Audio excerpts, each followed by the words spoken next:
I grew up in a neighborhood that backed right up against a stretch of woods. The houses lined one side of the street, and behind them was nothing but trees for miles.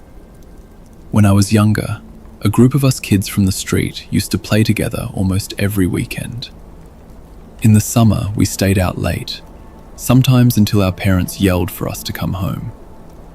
One of our favorite games was hide and seek. We usually played in the backyards and into the edge of the woods. It was fun during the day, but at night it was different. The trees swallowed up the light, and everything looked the same no matter where you were. That was what made it scary. And that was what made it fun. The last time I ever played hide and seek in those woods was when I was 14. It was August, hot and humid even at night. There were 5 of us: me, my friend Tyler, his little brother Matt, and 2 kids from down the street, Jason and Eric. We all decided to play outside since it felt cooler than sitting in someone's basement. The rule was simple. You could hide anywhere in the backyards or in the woods, but you had to stay close enough to hear when the seeker called the round over. Jason volunteered to be at first. The rest of us ran off. I went into the woods with Tyler, then we split up once we passed the first row of trees. I crouched behind a fallen log, my heart beating hard even though it was just a game. I could hear Jason shouting numbers back in the yard, his voice echoing through the night. When he finished, everything went quiet. Crickets buzzed around me and the leaves rustled in the wind. After a while, I heard footsteps in the leaves, moving between the trees. I thought it was Jason. I held my breath and waited for him to pass. The footsteps stopped not far from me. Whoever it was just stood there. I waited for them to call out or move again, but they didn't. I felt my skin prickle. I almost whispered to ask who it was, but I stayed still. Finally, the steps started again, crunching through the leaves, moving deeper into the woods. I listened until I couldn't hear them anymore. I crawled out from behind the log and crept back toward the yards. Jason was already calling that the round was over. I found the others in the yard. Jason had found Tyler and Eric, but not me or Matt. Matt came running out of the woods a minute later, covered in dirt, laughing. I told them I'd almost gotten caught when Jason walked right past me, but Jason looked confused. He said he never went that far into the woods.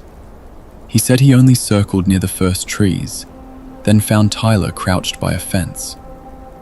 I asked who it was that had walked by me. Everyone just shrugged. We brushed it off and kept playing.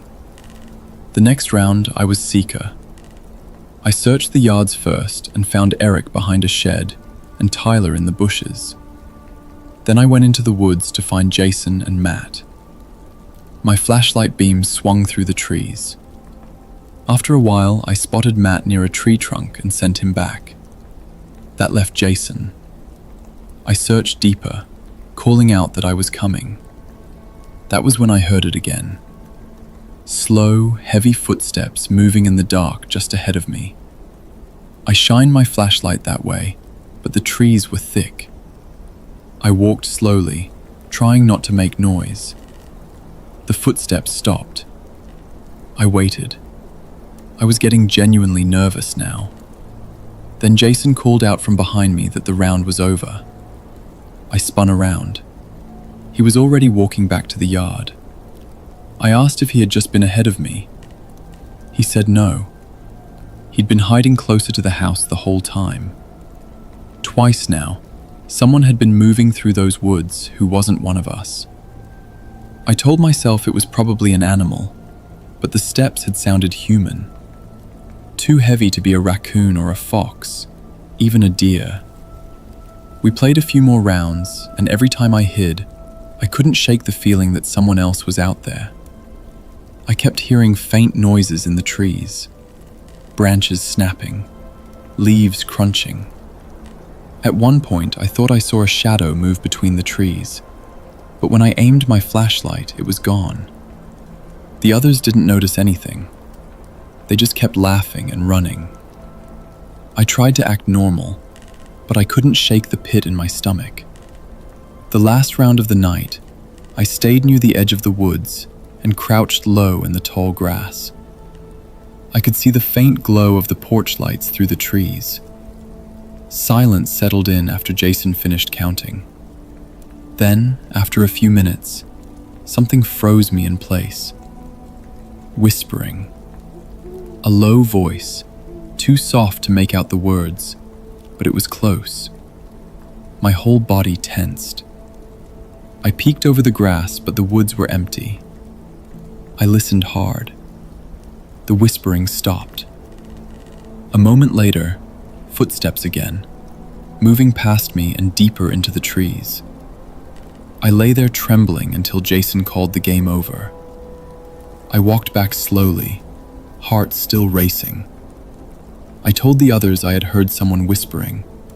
They laughed and said I was trying to scare them. I didn't argue, but I knew what I heard. We sat in Tyler's yard after that, drinking soda and talking. That was when Matt went quiet and asked if anyone else had noticed the man. We all stopped and looked at him. He said while he was hiding, he thought he saw a tall man standing in the woods. Just standing there, not moving, just watching. Jason told him he was crazy. Eric laughed it off. But I felt sick, because I believed him. We ended the night soon after. I lay in bed, staring at my ceiling, unable to sleep. I kept hearing the whispering in my head, the slow crunch of footsteps in the leaves. I never played hide and seek in the woods again. Even now, whenever I hear leaves crunch underfoot in the dark, I think back to that night. I think about the footsteps that weren't Jason's, and the whisper I still can't explain. And I think about that tall man Matt said he saw, just standing there between the trees. When you hide in the dark, you never really know who else is hiding. 1, 2, 3. It was a hot Saturday afternoon last July. I was 14 and live out in the rural part of Pennsylvania. My backyard is huge. Acres of open grass, trees, and an old storage shed at the edge of the yard. That day, it was me, Ryan, Josh, and Adam. We'd been playing basketball for about an hour before we were all tired, sitting in the grass, sweaty and drinking water. That's when we saw a kid we didn't recognize come walking up from the dirt road that runs past my house. He looked about 16, older than us, taller too. Black hair, messy, wearing a grey shirt and jeans even though it was hot out. He walked right up like he already knew us and asked if we wanted to even the teams out. Finally, Adam asked who he was. The kid said his name was Keith, said he lived just up the road and saw us while walking through the woods. I've lived here my whole life and never saw this kid once. Neither had my friends. Keith shook his head at basketball and suggested we play manhunt instead. He said my yard was perfect for it, since there were so many spots to hide. None of us caught that at the time, but in hindsight, that should have been a red flag. How would this kid know anything about my property? We split into 2 teams. Keith immediately volunteered to be on the hunting team. So it was Keith, Adam, and Josh hunting, and me, Ryan, and Ben hiding. We ran off while the hunters counted. I went into the storage shed and hid under a pile of folded tarps in the corner. I stayed there for at least 10 minutes before the door creaked open and the tarp got ripped off me. Adam's smiling face. We walked back to the patio. Ben showed up shortly after, then Adam and Josh. But Keith wasn't there. We waited another 10 minutes. He never came back. Adam shrugged and said maybe he was just some weird kid who left. We all agreed, even though it felt off. When the others left around sunset, I went inside. That's when I noticed something near my bedroom window. A piece of rope on the grass, weathered and dirty, like it had been outside for months. But I know it hadn't been there earlier. I tossed it aside, but it stuck in my head. My first thought was Keith. I told myself I was overthinking, but I couldn't stop wondering if he'd gone inside while we were distracted.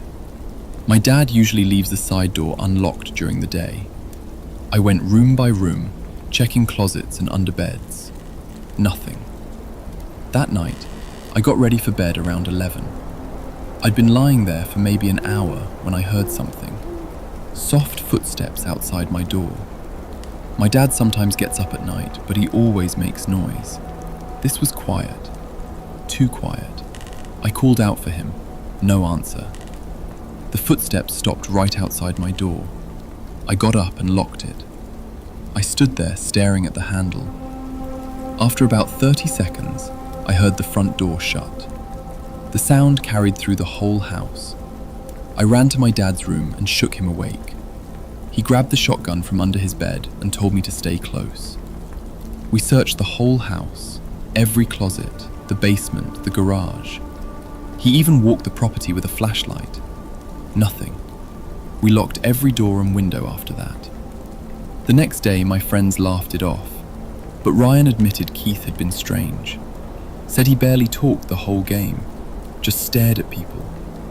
That night, around 2 a.m, a scratching sound woke me up, coming from my bedroom window. Slow, like someone dragging a nail against the glass. I didn't want to look, but I couldn't stop myself. I bent one of the blinds open just a crack. On the other side was a figure. I couldn't see his face, just the shape of someone standing inches away in the dark. I jumped back and screamed for my dad. He ran outside with the shotgun and fired 2 rounds into the air, yelling that he'd shoot whoever was out there if they came back. The figure was gone. I didn't sleep the rest of the night. Sat in the living room with all the lights on. As far as I know, Keith never came back. But sometimes when I'm outside at night, I think about that rope by my window, and I wonder what he was planning to do if I hadn't woken up when I did.